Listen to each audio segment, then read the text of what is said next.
Hey everybody, welcome to the show. Golly, we got Gaten, Eric, Leah, Helen, Andreas, Infinity, Sergio, Donald, Rex, Steven, Ted, Amy, Rob, Dave, Roland, Craig, Roslyn, Alan, Diane, Dan, Muku, Arturo, General Rush, good to see you as always, Gary, Wardog, Stephen, Robert, Don, Joseph, Francois, Doris, Cliff, Anthony, Bob, and there's Lieutenant Colonel Goose. Good to see you, sir. Don, Marizio, Mary, CJ. Glad to have everybody on the stream. And, well, guess what? S&P 500 options are pricing in a 0% chance of recession. Raise your hand if you believe that. I do. Everything's always right? Everything, the market always tells the truth, right? Anyway, I digress. Oh, I need to pop that down, pop this over, refresh that. Man, I ought to come discombobulated this morning. Get the show going, JT. All right, here we go. So, implied, cut off the top there. Anyway, implied odds of a recession, essentially. So, this is looking at, all sorts of odds, all sorts of instruments all over the place. Gold pricing in 0% chance of recession right there. Interesting, eh? We basically have the beginning of August, and then we have kind of the latest reading here near the end of August. Dollar pricing in 0%. Interesting. Look at all these bonds, though. I should grab this and put it where I can draw it. Let's see. See if it'll load this. Yeah, there we go. Look at this right here. So gold down here at the bottom. Whoop. We've got dollar right there, 0. The topic today, S&P right there, 0%. Now look at Europe. Europe pricing in 100% chance of a recession. Emerging markets also cranked it up with 80-90% chance of recession. That's pretty interesting. I don't necessarily know what all these are. I did steal this from somebody else, but hey. And then we've got all this fixed income stuff right here. These are all bonds right there, corporate bonds. We got 0%, 0%, 0%. But right here, agency-backed mortgage securities. This is the big one right here. This one, these bonds right there. 15% chance. That's the safest stuff there is. Agency mortgage-backed securities, agency-backed, however you want to say it, mortgage agency-backed securities, pricing in a 15% chance right there, while the S&P 0% chance. Now look at all this right here. These were all pricing in a high percent chance, and now a lot of them have dropped to 0 right there on all this risky stuff right there. All those risky bonds. What could possibly go wrong in this scenario? You tell me. What do you think? This is just interesting, isn't it? How the futures and the pricing and the all this stuff, they use pricing models to kind of predict the implied odds of a recession with the prices on this stuff. It's kind of interesting, I think. This is what the market pricing is telling us. Like when you do all the nerdy math and stuff like that. Like I said, I stole this from somebody else. I didn't rely on this. I didn't do these numbers myself. But hey, I find it highly interesting right there. And stick around to the end. I've got a couple bonus trades. There's some pretty good stuff in there. Pretty good stuff. Anyway, we'll talk about it when we get there. And all trading involves a substantial risk of loss past performance, not necessarily indicative of future results. This presentation intended to be informational, educational, fun, entertaining, not a recommendation to be buying or selling any financial instruments or anything else. So no stocks, options, bonds, forex, futures, cryptos, treasuries.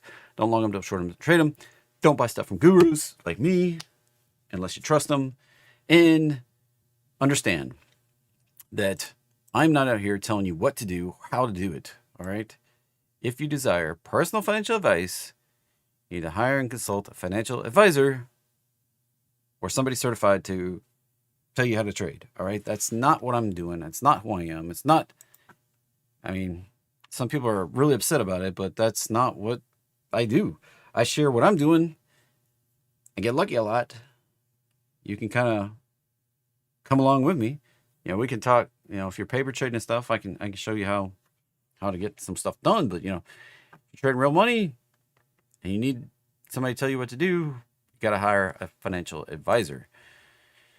All right. Here we are. Monday is a benign day in the economic news calendar. Not much to talk about. Tuesday, we've got not really anything pre-market, but we do have consumer confidence right there coming out at 10 a.m. tomorrow. Wednesday, another relatively benign day. Got that crude oil in there. Thursday, here's the good stuff right here. Pre-market Thursday, GDP, unemployment, preliminary GDP, and then on Friday, we get this baby, PCE right there, Powell's favorite number, before the market opens on Friday. So Thursday, Friday, maybe see some volatility pre-market yet again. So be careful out there. And remember, if you want to chat with me, like all these fun people saying, hey, good morning, and all the things, click the button over here, be a subscriber on the channel, and you can chat. That's the only requirement. There's no, you don't have to pay. You don't have to, there's no, turn it on for me, JT. All you got to do, click the subscribe button. You can do it down below too. And as always, remember, interaction with the video does help me out. It tells YouTube that there's some valuable content here. So if you have a conversation in the chat or, like the video, thumbs up. If I say anything that's helpful, beneficial, it's all helpful. Share it with a friend. If you got friends or family, come on. Friends and family. That's what we're building here. Community. And I'm going to show off two different patterns today. Two different patterns. Let's just go to this chart. Kind of come over to the side. And two different patterns. So if you're new here, we have this thing. We call it the roadmap line. And, I'm just drawing an arc. It's an orange line on the charts. Now, first pattern I like to kind of look for. We pop up through the roadmap line one way or another, and we come back to it like this. Now, what I'm looking for, I usually draw a fib line like this. We have the 61.8%. This got nerdy real quick, didn't it? I have the 61.8% right here. I like for price to pop up above that, get a daily close. Usually I'm looking at the daily chart. Sometimes I drop different time frames, and the time frame doesn't matter. It's the same pattern, all time frames. The roadmap line adjusts to the time frame. So I'm looking for a candle close above that 618 level. That tells me there's a high percentage chance we're going to see continuation to the 1272. It's like a 70% odds across all tickers and all this. Now, I have recently, so back to JT's kind of thoughts on the market, is that everybody can draw these fib lines. Algos can draw them. People that program algos can draw them. And so they're fuzzy zones. Sometimes the people that code a particular, it's not the same algorithm on all tickers, all right? People have favorites. And so they program these algorithms to trade a particular ticker. Now, you never know which one's which. So we kind of have to go at this. I commonly hold that these fib lines are zones, all right? Kind of fuzzy zones. Like, sure, they can hit them right in the money, but maybe they're a zone, all right? Now, the entry trigger that, for my algorithm, waits for a candle close above that 618 and goes long looking for the 1272, but it targets 90% of the way there. So it's going from here to here, and 90% is from this point down here, 90% of the way to the 1272. That's from this point here, 90% of the way to the 1272 is right there. 90%. You'd be like, well, we have to miss so much. Well, that's the conservative entry. All right. I've done a lot of testing, tens and thousands, probably hundreds of thousands of trades at this point. When we get the candle close above here, it's like 75% odds we're going to actually touch that 90% of the way there. 70% we're going up here. And you may be like, well, why don't we go for a bigger target? Well, that's more like 35% odds. So the odds drop drastically in this zone right here. Drastically. Then we're going to just pop right up there. So I go for the high probability. That's pattern number 1 right there. And it works upside down and right side up. You may be like, well, what do you mean upside down? Well, check it out. Check it out. If same line, same everything here. Suppose, and we'd probably be looking more like this, a little bit flatter, kind of a downtrend. If we're looking like this, and then price rallies up like this to the roadmap line, get the continuate from this high to this low right there. Same sort of deal. There's the 618. We get below it. Odds are coming down here. All right. Now, this has nothing to do with the chart that's up. Just showing you the pattern. Now, second pattern. The other one that I really like. I'm all about high probability patterns, all right? The other one looks very similar. We start out like this. We got to have these two moves, and we got to get this move right here. Now, we run this looks oddly familiar. If you put the roadmap line on there, it looks oddly familiar, right? Like to what I just drew. Like if this was sitting here like this, it looks pretty familiar. Looks just like it, but we don't really care where the roadmap line is for this pattern. So we're coming down, we get the reversal, come right here. We stop at the 618, and it's that fuzzy zone. Like it can be up to the 50, down to the 786. And you never know if it's the log mode or not log mode, because, well, people program their algorithms. Sometimes they use log mode, sometimes they don't. And you never know who's using what on what chart. So sometimes you got to flip it back and forth between log mode and not. This got really nerdy, like I said. Now, looking for that continuation right up there. And on the flip side, maybe like, well, what's the upside down one? The upside down one shows up a lot, and that's why we'll be in this uptrend. We'll be blasting off. We'll get a correction. And then this looks a lot like NVIDIA right now. Then we get this move up right here. And we stop in this zone. Now that has the potential to get continuation lower, where this move and this move are kind of at equality right there. We'll go look at some of the stuff firing off here. All right. That's the two main patterns right there. Two main patterns. Now, there's a lot of nuance to it. All right. That was the, 5-minute version of what I'm looking for. There's a lot of nuance. It gets in the weeds a lot more than that. So, just popping it up, and look at this. Dun, dun, dun. S&P. What do you see? Out of the two patterns, there's the roadmap line, right? See that big bright orange?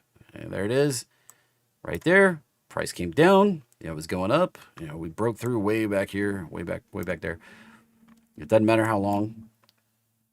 Came down, found support, moving up. Look at that. We got the close above the 618. What are the odds? 574. That's SPY for you.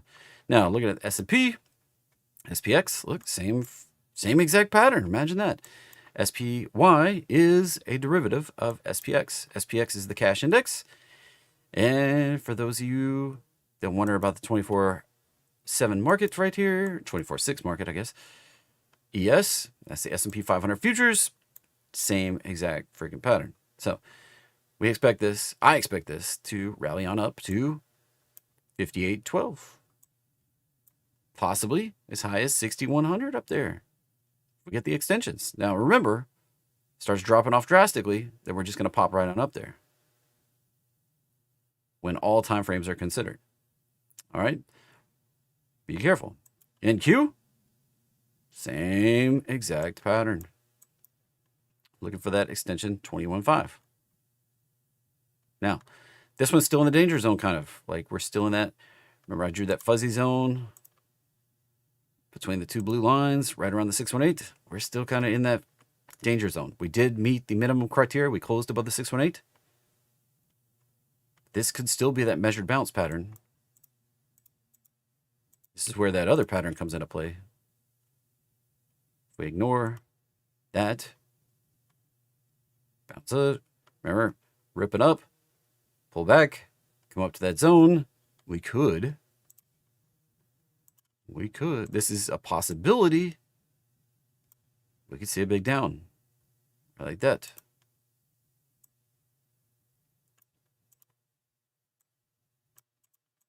All right.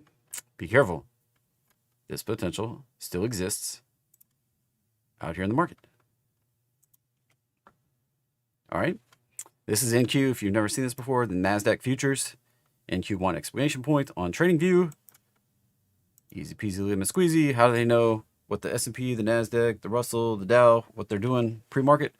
It's these futures right here. That's how they know when they talk about it on Comedy Central or CNBC right there. And hey, Chris, good to see you. World Traveler. Russell here. Look at this baby. Getting sparky. We may, this actually triggered off this morning that we may see this rally on up 2370. You may be like, well, how do you play Russell?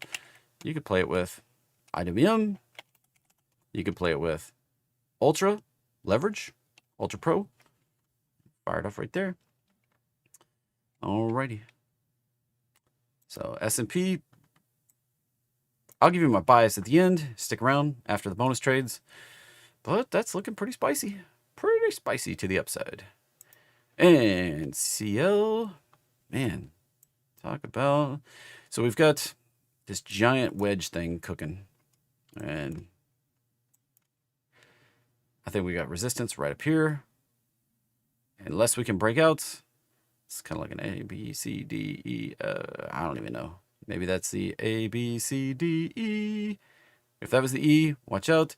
Or if this is like a B, C, D, E, watch out. I don't know. It's hard to know where the start was and where we are. They usually go A through E when they're doing one of these bounces, but if that's the A, B, C, D, maybe that was D, and this is E, I don't know. You got me. Like, it's incredibly difficult to figure out these, and that's why they're unreliable. If we end up with the E down here, we're probably going up here. If we end up with the E up here, we may end up down here. So it's kind of a coin flip. I call it a watermelon seed squeeze because if you've ever squeezed a watermelon seed and you try to guess which way it's going, this is not a pattern I like. All right, this is not one of my, I mentioned two main patterns. This is a pattern that I find, but I don't like it because it's unreliable, because it could go here and it could go here. And that's a wide, incredibly wide range right there of potential. Sometimes they work. Sometimes they work to the upside. Sometimes they work to the downside. And all the time they're unreliable. So they can fake out. Like they can push down and then shoot off and go to the top side, or they can prop up and then shoot down to the bottom side. It's crazy unreliable. Gold here. Moving my price alerts. That's always cool. Zoomer up, buttercup. We're in the target zone for gold. Right there. In the target zone. If you took the gold rush trade, we should be looking pretty good today, I would think. Maybe time to cash out. Certainly is by 10:30. And nice. Gold may rip on higher. We'll see. We're definitely hitting some resistance zone. We got a little pullback, and that next extension Can happen. Have to drop down a time frame. There we go. That high, that low. Next extension is right around 2578, possibly 2587, possibly 2600. That's the next extensions we kind of expect. This wasn't even this was a 1 hour bounce right here. I told you, you may see me jump down time frames. Look at that, 1 hour bounce. Clean it up just a hair. Looking for those extensions. Now, does this work on this time frame? You may be wondering. HAT. 70% of the time it works out on this time frame for gold. Now, it's not like it doesn't always work on all charts, all tickers. It's just when you average it across all the tickers, it works 75% of the time. So this one running a little light on this time frame. All right. Now there's only 64 instances of this, and think about it. if I had something I told you it works 100% of the time, and I had one instance of it working 100% of the time, you can flip a coin, right, and get heads. When I flip a coin, 100% of the time I get heads. That's one instance. All right. Now, for something like gold on the 1 hour here, I flipped a coin 64% of the time, 64 times. 70% of the time I got heads. Is the odds heads or is the odds? You tell me. Now, I've built a database of like 100,000 of these trades, and 75% of the time we tend to get up here. Doesn't matter the coin, doesn't matter the dice, doesn't matter the ticker. To me, that's high probability. That's why I like this pattern. It's a high probability pattern. Now, the other pattern, the measured bounce pattern, as I called it, it's closer to a 50-50. So that's why I trade this one all the time, go looking for this one all the time. And the other one I keep my eye out for. It's got bigger gains, but it's lower probability. This one, smaller gains, but much higher probability. Bitcoin. Everybody wanted me to run the daily for this and show you what is cooking. Check this out. Let's go to the all-time history. So right here. Now, Michael Cannon want to see the stats. So right here, look, 80% of the time, but it has a negative profit factor. Now, here's the crux, though. If you take this and go back to the first available day, and you take out this last trade right here that failed, so we know one failed, go back, run the report. Look at that, almost 90% of the time. So that out of 9 trades, 1 failed right there. And it has an insane 81 profit factor. Now, this kind of shows the power of only 9 times it had set this up before. One of those failed. So we had 90% chance it's going to work, right? And we are at much higher prices than any time this worked out in the past. Because when we look back over here, when's the last time it did that, right? There's one way back there. We're at much higher prices. And this last one failed. So we turn off the deep back testing. Look at that. That one failure right there on Bitcoin ate up the 81 profit factor. So it ate up all 8 wins.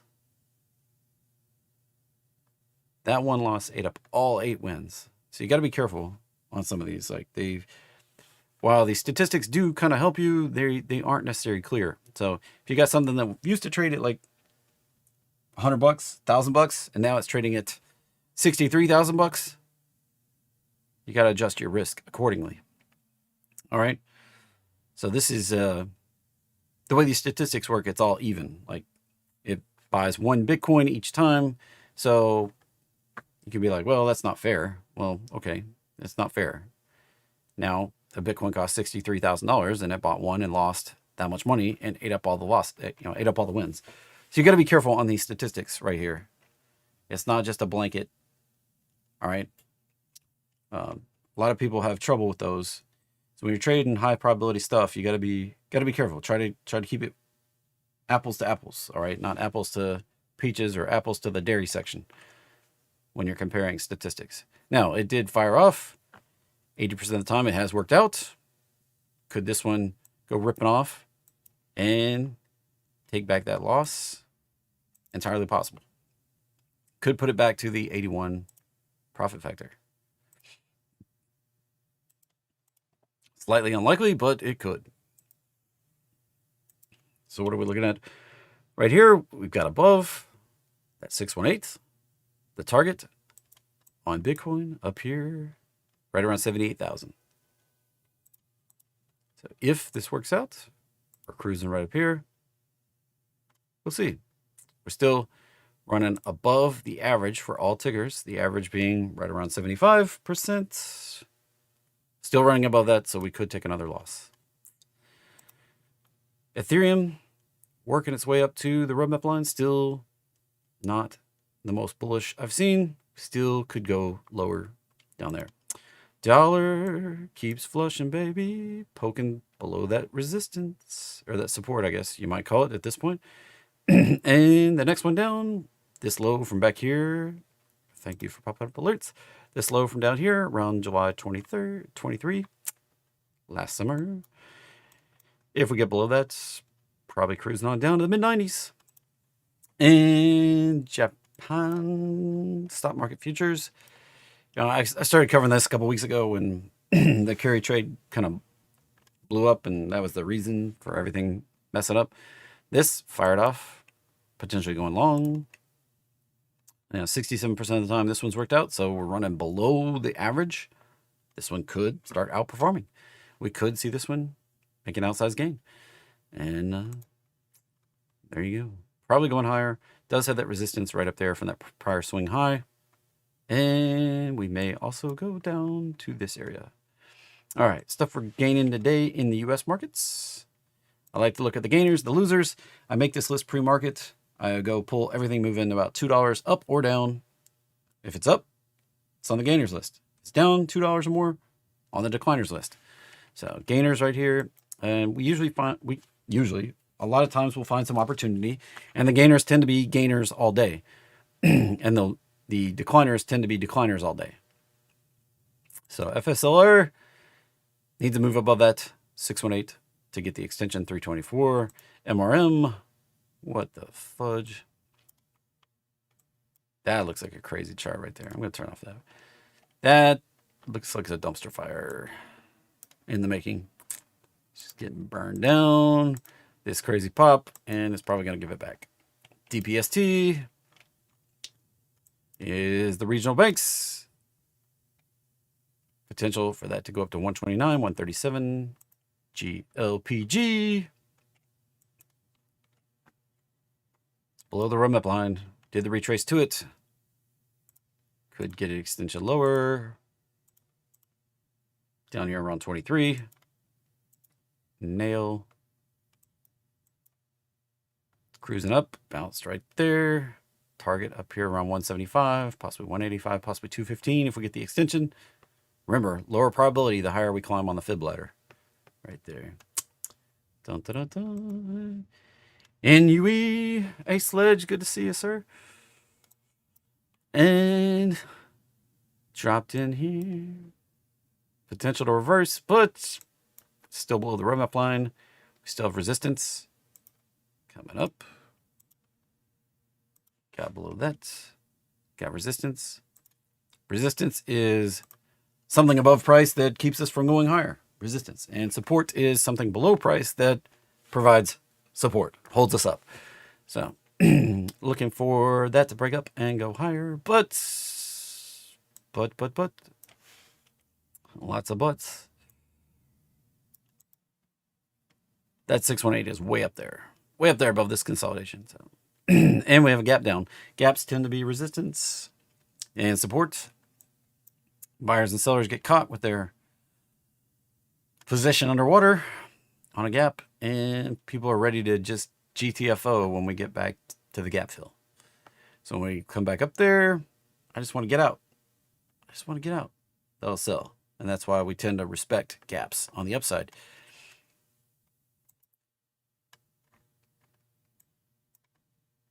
And there's kind of a FOMO on the downside. So when we do a gap fill to the downside, people are like, oh man, I got a chance to get in.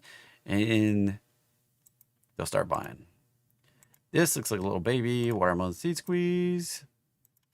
Don't like it. Don't like it at all. USO.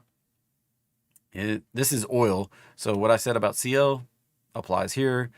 And unreliable. Could pop, could drop. I got no high probability conviction here at the moment on USO. LABU, biotech. Now there's 4 things that commonly don't follow the patterns. This combines 2 of them. Leverage. Anytime you see a 2x, 3x, ultra, those are all the words. Anytime you see that in the name, that means leverage. All right. That's just leverage on the shares. And then we have biotech. So 1, leverage stuff doesn't follow the patterns. 2, biotech. Anything the Food and Drug Administration of the United States gets involved in doesn't follow the patterns. I mean, it can, but it does, take a while here. Food and Drug Administration says, hey, you can no longer sell your drug in the United States. And, or, hey, your drug just solved the world's, whatever. And chart just blows up. So we see that both ways. Can cut both ways. And then you combine leverage on it. Be careful. This thing can, as we saw over here, we fired off the probability we're going up, but nice big deep retrace, and we're just sitting around below that entry. So I don't know. We'll see if that one plays out or not. Could drop, could pop. It's got the measured bounce, and it's got the roadmap bounce. It's got both patterns. One's bullish, one's bearish. Flip a coin. I don't know. Now, the other 2 things that don't commonly follow pattern, low price stuff. That's tickers, equities under $10. And the other thing is China stuff. VIST. I got some sludge going today. Excuse me. And not sledge, but sludge. That one right there. Almost to the target, 52.91. ENPH. Just chopping in this zone. You can see we were coming down. Popped up to the roadmap line. Didn't break the 618. But didn't break back above that high. And just started consolidating. Almost in a watermelon seed squeeze thing. We've got kind of this downtrend of highs slightly. Poked up one. And we've got an uptrend of lows kind of. Just barely. This could be a long, drawn-out watermelon seed squeeze that goes on forever, right around here. Seemingly forever. Right on this 110 consolidation. XOP is below the roadmap line, trying to make a comeback. Trying to make a comeback. Got to get above this to go on up. Oh, let's see. SWN. Boom! Right to the target. That's an Apollo trade right there. Firing off the exit. Beautiful. Let's go check Apollo. Let's go check Apollo. Ah, nice. Took one loss right there. UPS. Nice. No entries yet today. Closed a couple of good ones. And back to it. See how in 1 minute. We're going to launch this today, and the link is in the description if you want to come see it at 1 p.m. If you're interested in this, right here. Look how many trades. It's already fired off 1 trade today. Already closed a few from Friday. Kept a couple open over the weekend. Right. This thing, pretty smoking hot. The win rate over the 62 trades in the past 7 days. 3 are open, 52 are wins, 7 losses, 88% in the last 7 days. That's 7 days down to the second. So that's pretty smoking. Pretty smoking. Decliners. Stuff was down today. Oh, China stuff. Imagine that. PDD, Pinduoduo. This is Temu. See, sometimes they're unreliable, but that actually was a measured bounce pattern right there. You'd be like, well, it had earnings. Yeah, it had earnings. True. True, true, totally true. That move down. This move up. Right to the extension down. That could be a bottom. That was funny enough. Thought we had support right over here. Just took us, 6 months longer to get there? Surprise, surprise. Anyway, Sometimes I get lucky on this stuff. These areas tend to be support, and eventually we tend to go visit them. We just went higher before we went lower. Now, we could turn here and burn, but be careful. There's no high probability setup there. Elf Beauty, stuck under the roadmap line. If we break down below this point, like, what's this point? This point right here. We break down below this, could be heading down here. If we can get back, like, look at this downtrend of highs. We can break above that roadmap line, above the 618, above that prior resistance, probably going cruising right up there, around 230. Cha-ching, right there. ALR, I'm not sure. Is that the right one? ALR is...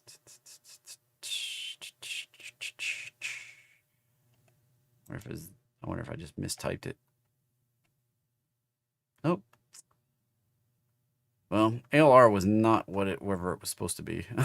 Because it's not, I got no pricing, and it's for 0.4 cents. 0.4 cents. I don't think that was the right ticker. Mistyped. Typo. My fingers were horrible this morning. Let's try and get the letters the right thing. I think I wore my hands out. Taking batteries apart over the weekend.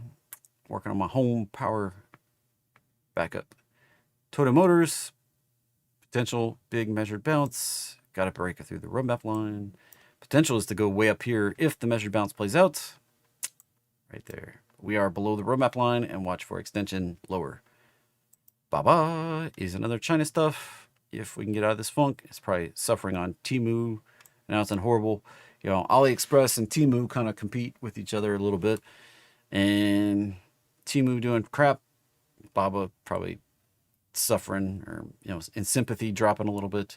This one is looking better. We are up above the roadmap line. The earnings back here were fairly good, if you believe them. Has the opportunity to go up to 93. BA, churning, burning. I know lots of people have a vested interest in Boeing here. That is kind of looking like we might get continuation lower. Kind of. Look, I just want to show you really quickly here. That's resistance right up there where those prior highs are. Resistance for going higher. I'll just go to, come on. Clean this up a little bit. That high, this low. We stopped right in that. Remember, this could be a measured bounce. All right, the uptrend was just not the greatest. Then we pull back, rally up, find resistance. They're going higher.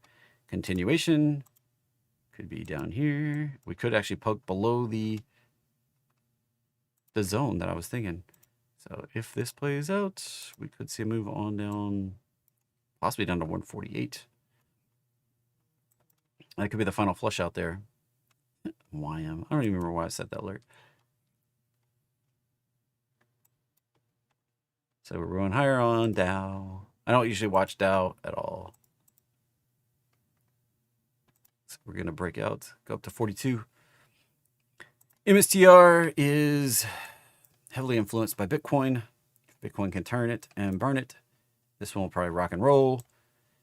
This has been outperforming Bitcoin, funny enough, even though they just buy and hold Bitcoin. They sell debt, buy Bitcoin. That's their strategy for MicroStrategy. They also sell computer parts and whatever, but their big strategy right now, most of their company's money tied up in Bitcoin. And it's not really a leveraged way to play Bitcoin, but it's moving like it is. Has the opportunity to rally right up here. Bonus stuff, wing stop. Check this out. These are my bonuses here for today. This one, fired off the entry today. Nice pullback right to the roadmap line. Move up. Got the daily close on Friday above the 618. Right there. Now you may be like, well, why do you like that one? I'm glad you asked. Because I brought some statistics for you. Check this out. Right here. Oh, let me just pop them all up really quickly. All three of them. Before that way I don't flip back and forth. And there we go. swing right here. Check it out. We have an 85% probability on 24 past trades. That's pretty good. A 2.39 profit factor. That means the wins are about 140% bigger than the losses. Not bad, not bad. That's how long it lasts, 24 trading days. 7 trades. So this does not have a long history. Remember what I said about the, flip a coin once? Get my things twisted around here. 7 trades. So you flip the coin 7 times, and 85% of the time you came out positive. So this might work, might not work. It's okay. That's the first one. Second one, IJT. iShares, S&P, small cap, 600 growth. All right, so we got that high, that low. We closed above, getting the entry here today. 146 is the upside right there. You'd be like, all right, JT, what's the statistics on this one? Here you go. Here we go. This one has more trades. Look, 25 trades, 88%, a little better, 2.75 on the profit factor. So about 175% bigger on the wins than those few losses. So not too shabby there. There's the target. There's the stop. And last but not least, VTWO. Well, this is small cap too. It's Russell. I'm not saying to take the trades. I'm just showing them off as potential. Let me know in the chat if you like these. I know I've gotten lots of positive feedback, but I can stop doing them if it's annoying people. And so that's high probability right there. How high? We'll go through that in just 1 second. Right here. I've got a feed that the Termite Trading Lab people get. There were 85 tickers on this list on Friday. So look at this one. Why did I say the last one here? Well, look at this. 19 trades. That's pretty good. A profit factor of 4. That means the winners are 300% bigger than the couple losers in there. 84% of the time is worked out. That's pretty smoking. Right there. Upside potential, $5. 94. Stop below 78. So that one's pretty sweet. Pretty darn sweet right there. Now, does that mean it has to work out? Absolutely not. And 31 trading days, let me just address this really quickly. When it says 31 trading days, that's not 31 calendar days. So if you go buy options 30 days out, you may run out of time. We're talking about 31 trading days, which, pull this over here, pull it over, 31, right there. That's 44 calendar days. Why is that? Wait, how is 31 trading days different from calendar days? Weekends, holidays. All right, those things take out trading days and extend the calendar days. Weekends and holidays are in there. So that's why it takes a longer time. Now, it also could take, think about it, average. If something took 1 day and then something else took 100 days, what's the average? Like 50 days, right around there. So it could take twice as long. It could take 3 times as long as the average. Be careful, all right? Make sure you give yourself plenty of time if you're going to trade these. And there you go. Getting lots of stuff firing off now. Lots of stuff firing off on Apollo. So we've got the triple threat trader coming up at 1 p.m. Links in the description down below if you're interested in that. If you haven't registered, haven't seen anything, if you're in Termite Trading Labs, you already have access to this stuff. And this cool thing right here will be in your members area soon. Right there. Right there. My bias for the day. Dun, dun, dun, dun, dun. Bias for the day is still looking for this breakout. Still looking for this breakout. We got really darn close. That may result in a pullback. Yeah, I did speculate the other day that we came up a little shy and we got the pullback. I did speculate that we would break on up, test this level right there, that resistance, that prior high, then get another pullback, possibly back down, retest this area right in here. That's still possible. And then go tearing off to the targets up here. So cautious, highly, highly cautious here. If we start ripping back down, watch for that support. If we start breaking supports, watch out for that NQ. That NQ play. Remember what I was saying there? See, we're not near the high hip here on NQ. We're not even close. We could very, very easily see this continuation right down here. Be careful out there. Be careful out there. All right, Douglas, if you want to make requests, come to my 30 Minutes of Awesome show, 5 p.m. on Tuesday. I take requests for, gosh, we called it 30 Minutes of Awesome because I take requests for at least 30 minutes. Usually it's an hour and a half or so. So that's the place for requests. I don't take requests on the morning show. I'm going to wrap it up here. I'll be back with you again tomorrow. Same bat time, same bat channel, looking for what's